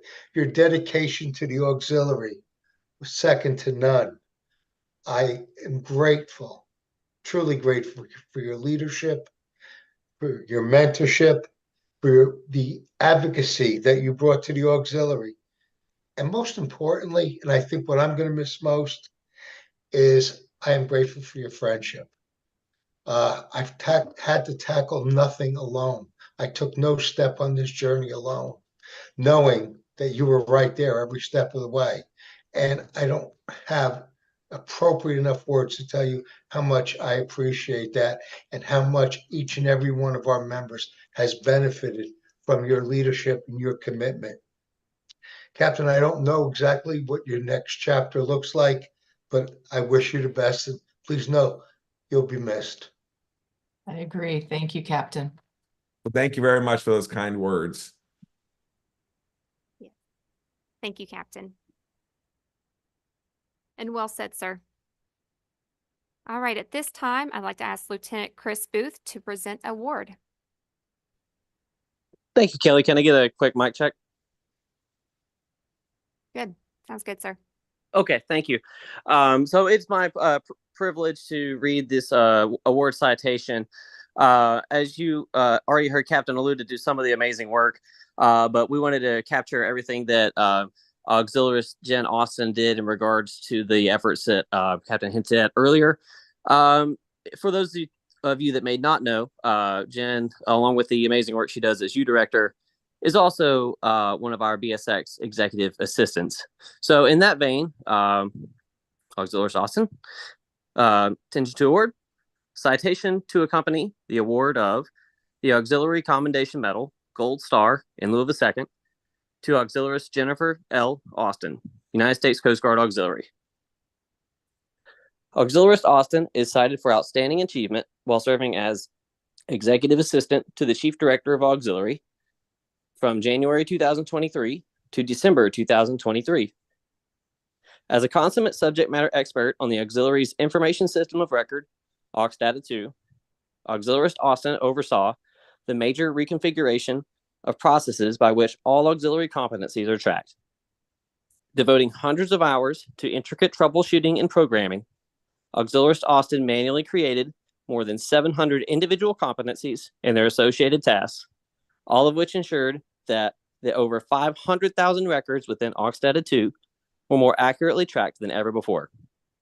The time and effort that she invested in this demanding project enabled the AUX-Data 2 developer Salesforce to more effectively allocate its resources to other information system improvements that further enhance the system for all auxiliaries. As a direct result of her steadfast commitment and instinctive ability to provide intuitive and accurate system feedback to individual auxiliaries, the number of auxiliaries who are not compliant in core training requirements remarkably dropped. Auxiliarist Austin's dedication, judgment, and devotion to duty are most heartily commended and are in keeping with the highest traditions of the United States Coast Guard and the United States Coast Guard Auxiliary. Signed, T.P. Glendie, Captain, Chief Director of Auxiliary. Thank you so much, Jen, for all that you do. We appreciate everything that you do for our team, and we couldn't do it without you. Over. Congratulations, Jen. Congratulations, Jim. Well deserved. Thank you. Wasn't expecting that. Well, I appreciate it. That's what makes it best. And thank you to Lieutenant Booth for reading that. I am now going to recognize the following on the retirements this year. We have some great DIROXs that are have retired out or about to retire. Commander Navin Griffin, Director D7, retired effectively 8/1/2023. Commander Matthew Shibler, Director 8ER and 8WR, retired effectively 9/1/2023. Commander Michael Daughtry, Director of 8 Coastal Region, retired effectively 5/1/2023. Commander James Gibson, Director of D9, retired effectively 8/1/2023. And our Commander Bradley Winans, BSX Office, retired effectively 6/1/2024. And as well as our Captain Troy Glendye, who will be retiring this year as well. Thank you to all the retirees for your service to the Coast Guard and the Coast Guard Auxiliary. We appreciate you very much. At this time, sir, we're going to take a 10-minute break before we have the privilege of hearing from our next speaker, if you are good with that. All right, we'll see you back in 10 Absolutely. minutes. Thank you.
Welcome back, everyone. We are still waiting on our Admiral to join in.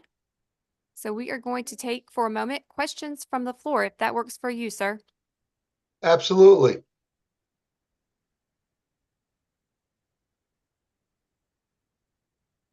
I guess the best way would be by hand raise.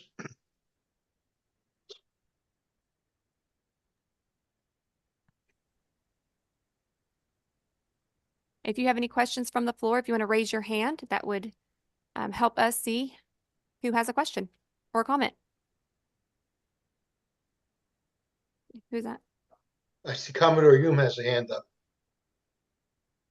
Go ahead, John. It takes me a couple of minutes to come off mute here. Not a question, but a comment. I just want to, say, although I'm disappointed we weren't able to get a chance to get together in person, I do want to thank you all for putting this together virtually. I know that the whole virtual coordination thing is sometimes a challenge, but thank you very much for your efforts and for making this all work.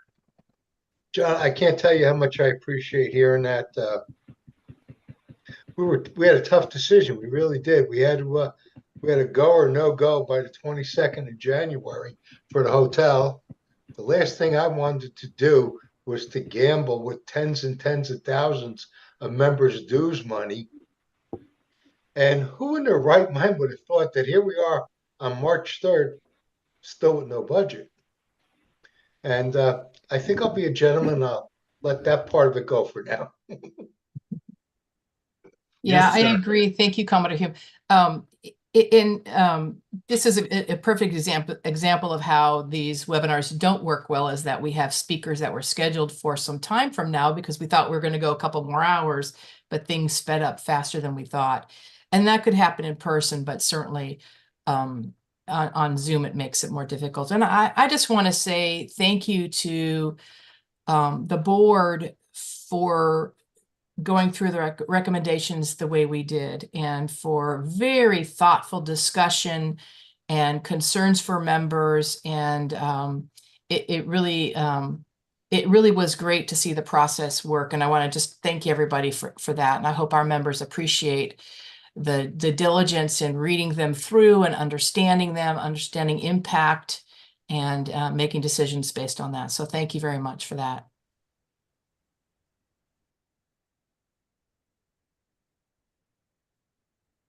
Any other questions?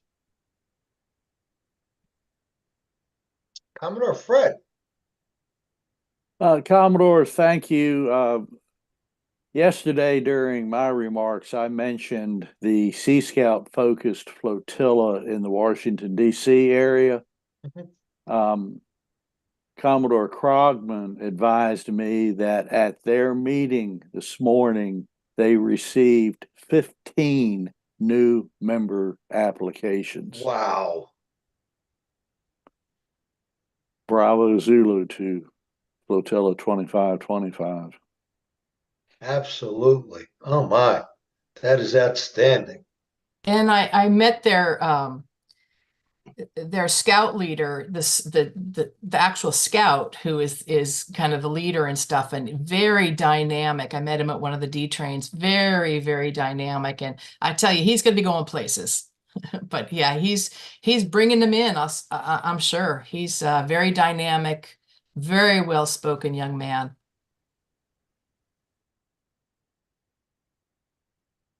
Alan, if I may interrupt John Krogman here, Pierce's mom, Granella, is joining the auxiliary also. Oh boy. Another wonderful lady. Yes, good.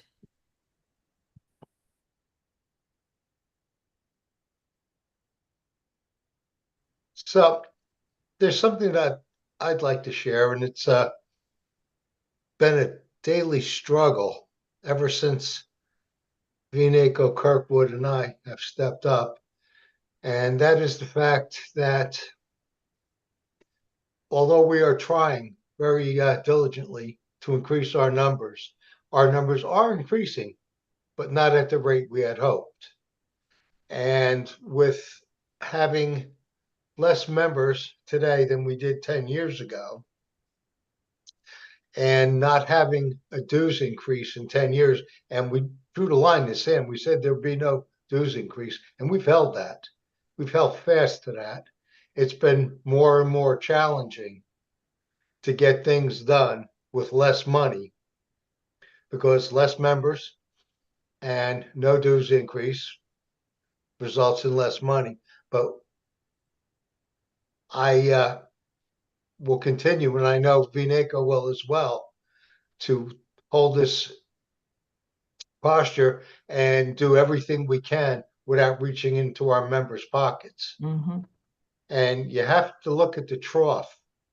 Nationals at the end of the trough.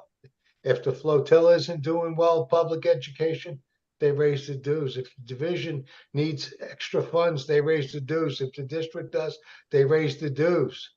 And at the end of the day, the members' dues doesn't come up, but it does go up, but it's not from national. And a lot of people say, well, what are our biggest dues expenses? What do we spend dues on? Okay, well, we spend dues on operating every day. Our two biggest expenses are software, because everything is electronic, as we are now meeting with you electronically. So software is number one, and travel is number two. So we've cut out as much as we possibly could. And I'm actually confident that we're going to have a flat budget for 2025. But I'm sure you realize that involves some belt tightening. All right, I believe Admiral Goutier might be on. He is. Excellent. Outstanding. All right. At this time, we have the honor of hearing from Vice Admiral Goutier. Vice Admiral Goutier assumed the duties of Coast Guard Deputy Commandant for Operations in June of 2022. In this capacity, he is responsible for the deployment of operational strategy, policy, guidance, and resources that address national priorities. This oversight of Coast Guard missions, programs, and services includes intelligence, international affairs, cyber, the maritime transportation system, commercial regulations and inspections, search and rescue, maritime security, law enforcement, defense operations, environmental response, contingency planning, and the operational capacities of our cutters, boats, aviation, shore, and deployable specialized forces. Thank you for joining us today, Admiral. Hey, thanks very much for that terrific introduction. Can you hear me okay? Yes, sir. All right. Well, look, thanks very much for building me in a slot here at the tail end of the Auxiliary National Training Conference and today's National Board meeting. I just want to start, of course, by thanking the Auxiliary for the tremendous work that you do. As volunteers in our organization, the Coast Guard really couldn't function without the augmentation, the assistance, the proficiency, and really the motivation and the heart that we get from the Coast Guard Auxiliary. And so what you've done here this weekend, I think, is just part and parcel of building the proficiency that's necessary for our overall Team Coast Guard to work well. Congratulations, everybody, on the 85th anniversary of the Coast Guard Auxiliary. That's a huge milestone, and we look forward to continuing celebrating all the terrific work historically that's been done, and forging a path of excitement and service into the many years to come. So I wanted to maybe just highlight a couple of things that you may have discussed, but in terms of, I guess, the theme of this weekend, in terms of training, building proficiency, taking a deeper look into the programs of Coast Guard Auxiliary and making sure that they're functioning at maximum capability. Let me just share a couple of things that certainly your auxiliary leadership, starting with Commodore Formato, know about, because he and Mary have participated in the Leadership Council conversations that we've been having. The first is regarding our personal shortfall in the service. We have, in the tail end of COVID, we've been experiencing a nearly 10% shortfall in the enlisted workforce ranks. And about 6 to 8 months ago, senior leadership in the Coast Guard made a decision that rather than spreading the risk of that personal shortfall across the Coast Guard in a way that just gets managed at the most junior levels, we would take a centralized approach in doing that. And so we created this thing called the Force Alignment Initiative, where we deliberately took a decision to actually cut back on some of the work that was going to be done in the field. We simply didn't want to follow the old adage of do more with less. So as a result, we have laid up 3 medium endurance cutters, 210-foot cutters, 7 87-foot cutters. And here's probably where the greatest nexus to auxiliary is, and that's in the station constellation across the country. We've reduced manning across 40 different stations, station smalls across the Coast Guard. And so we've reconstructed our ability to conduct search and rescue with a hub and spoke system where adjoining stations we've taken a choice to man certain stations at a lower rate and then eliminate manning at some of our station smalls. And then we've put those on a scheduled response framework rather than a 24/7 Bravo status. I mention this because this means that we are going to demand even more from our auxiliary. We're going to maintain our standard search and rescue doctrinal response times. So we don't intend on reducing that, but it means that our boating safety program, our prevention of accidents in the boating safety realm is that much more important. And we also just need more of your help and more of your capacity in order to do the sorts of patrolling and additional capacity that around our station constellation, particularly in the Western Rivers, where we have suspended operations in our 5 Western Rivers stations. So, as we step into the future and as we bolster our recruiting to get back up to where we need to be, this is an area where we could really use some additional help from the Coast Guard Auxiliary. We're also, I just wanted to let you know that we've done a series of tabletop exercises regarding what we might have to do domestically if our nation finds itself in a conflict overseas, in particular in an Asian scenario. That means we will have less Coast Guard resources in order to do our vital maritime transportation system, safety, security, and environmental protection missions. So we've gone through a couple of cycles of tabletop exercises, and we're going to continue that. And needless to say, in that sort of scenario, the auxiliaries assistance and augmentation is going to be also really, really important. And then there's everything else in terms of these growth opportunities in areas like auxiliary health service support, the chaplain support, the amazing support that we get from aux chaplains, investigations and casualty analysis, and so on and so forth, that you have just really been terrific in stepping into and helping the active duty and the reserve ranks close some gaps in some really important areas. So just wanted to thank you for that. What you do in terms of training and augmentation remains incredibly important for active duty. I can tell you that we're in a very, very dynamic period with budgets and with recapitalization of aging assets. And I think from the comment on down, we're all very excited about the future of the Coast Guard writ large in terms of our team, including auxiliary civilians, reservists, and active duty. So with that, Commodore, I will turn the mic back over to you. Hope you had a great weekend. Admiral, I can't begin to tell you how much I appreciate you taking the time, especially on a Sunday. I always enjoy our conversations. Of course, the ones I enjoy the most are in person, and I wish this could have been an in-person event, but we managed to shift gears and correct course and pull it off anyway. So again, taking time out of your schedule, especially on a Sunday, it is greatly appreciated, sir. Hey, thanks so much, Gus. You're all taking time out of your weekend too. Thank you, Admiral.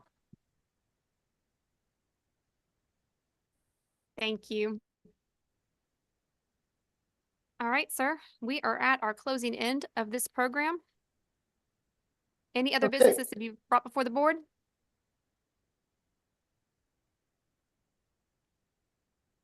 Hearing none, this is the spot for my closing remarks. So for the gratitude that I expressed each of our guest speakers, I would also like to express my gratitude to you, the National Board, and all of our members for your commitment and your dedication. I remind myself on a daily basis, this is something you choose to do. You don't have to do it. And for that, I am deeply appreciative. I appreciate your commitment. I appreciate your professionalism and your dedication. I know that we are the envy of the other branches of the service. They all wish they had an auxiliary. And to a large degree, we're also the envy of the Civil Air Patrol. Whereas we are involved so much more hands-on with our members and supporting our active duty counterparts than they are. And I just recently learned that the largest portion of their membership are cadets. They're not adult members. Not taking from that, I still think that it's a wonderful program, but I like the idea that we're leading the way. So with that, Mrs. Crecelius, do you have any announcements? I do, actually. Thank you, sir. We will be ending this Zoom session. After we adjourn, we'll be starting the BSX Q&A. That will be a separate Zoom. That is invite only for DNACOs, DCOs, and DCOSs. And that will begin 15 minutes after this meeting ends. Also, don't forget, we have NACON coming up. That's going to start August 9th with our C schools and go to the 19th. We hope to see you there and see everyone in person. And that is all I have, sir. Very good. At this point in time, I would definitely entertain a motion to adjourn. Okay, do we have a second? Second. Second. Washer. Okay, motion was made and seconded. All in favor? Aye. Are there any opposition? Hearing none, the meeting of the National Board will adjourn at 12:35 p.m. Eastern Time, and in 15 minutes, those who receive the invitation will join us for the BSX Q&A. Thank you all. Bye, everybody. Thank you for joining us on YouTube as well. Bye. Good to see you all. It is. The rest